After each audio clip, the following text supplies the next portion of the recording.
putain! Comment on appuie sur ce bouton? Ah! Oh là là, c'est quoi cette machine encore?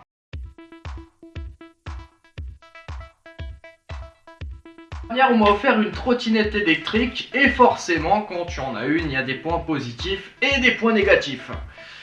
Par quelques points on commence.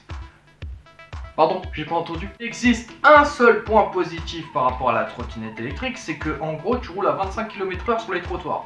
Problème, c'est 25 km/h sur les trottoirs, mais il faut aussi esquiver les passants dans la rue, hein, parce que si tu rentres dans quelqu'un, je suis pas sûr que ça passe, hein, sauf si t'aimes pas la personne.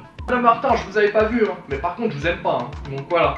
C'est bon, entre nous, il n'y aura pas de suite. Hein. Au point négatif, la première chose importante à acheter quand tu as ta trotte, c'est les équipements de sécurité. Alors on vous conseille d'acheter un casque et des gants, mais c'est qu'un conseil, c'est pas obligatoire. Sauf que quand tu vois l'allure des casques, forcément t'as pas envie de les acheter. T'as pas envie de les acheter, et en plus si t'es comme moi avec le casque avec la visière, forcément on va soit te traiter de Power Ranger, hein, ce qui est normal, soit de Robocop. Hein. Et pour ceux qui cherchent quelqu'un pour faire Robocop dans le film à venir, moi je suis là, hein, vous pouvez me prendre, je suis un très bon acteur. Autre point négatif sur la trottinette, forcément, c'est l'entretien du véhicule. Il peut t'arriver plein de choses. Moi par exemple, pendant 9 mois, j'ai eu aucun pépin sur la trotte, et du jour au lendemain, bam, crevaison à l'avant. Et là, le pire scénar possible. En plus, l'avant, pour changer le pneu, ah, tu grimaces un peu, quoi. T'es comme un con et tu regardes la trotte comme ça, là, de dire... Oh putain, comment je vais changer le pneu?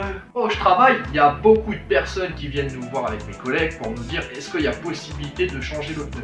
Moi, c'est juste un truc que je pose comme ça sur la table. On devrait le faire, hein. Comme ça on se ferait plus d'argent et on ferait des énormes devis. Et t'inquiète, on se partagera, on se fait 50-50. Ah oui, la patronne, ah oui, oui, la patronne, bah c'est pas grave. On lui mettra un petit billet de 50 sur la table tous les matins. Elle dira rien, comme ça au moins c'est fait. Par contre, si vous regardez cette vidéo, m'allumez pas quand j'arrive au boulot demain parce que c'était juste une petite idée quoi. Souvent sur la trottinette électrique, tu as aussi des problèmes par rapport au frein, à la plaquette de frein. Quand tu bascules de l'hiver à l'été, forcément elle fait un peu de bruit. Alors moi j'ai dû investir dans l'huile hein, pour pouvoir la graisser un peu. Mais quand t'es dessus, tu roules à fond, d'un coup tu dois t'arrêter, freiner. Le bruit des stridents quand même, hein. On dirait de la craie, tu sais, sur un tableau comme à l'école. Ça fait très peur. Pour finir, le dernier point négatif du coup pour l'entretien de la trottinette électrique, il faut investir et acheter certaines choses. Surtout pour changer un pneu. Pour commencer, il y a ça. Il faut que tu achètes ce genre de clé pour pouvoir changer ton pneu. Mais le problème, c'est qu'il t'en faut pas un, il t'en faut 3. Tu verras, hein, les 3 pour changer le pneu, ça va te servir. Mais moi, quand on m'a dit il faut prendre ça et tout, bah moi au début je pensais que c'était une épée. Hein. Que j'allais faire d'Artagnan. Mais non, en fait, j'ai trop rêvé. C'était un gonfleur. Et moi, j'ai acheté le gonfleur électrique.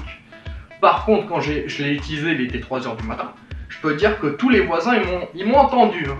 Mais du coup, là, je vais vous donner un conseil. Ça peut vous aider dans votre travail. Si t'es en retard au boulot et que t'as besoin de prévenir ta patronne ou ton patron que t'as des travaux chez toi ou devant chez toi, t'as juste activé la pompe électrique. Hein. Regarde. Regardez bien ce qui va se passer.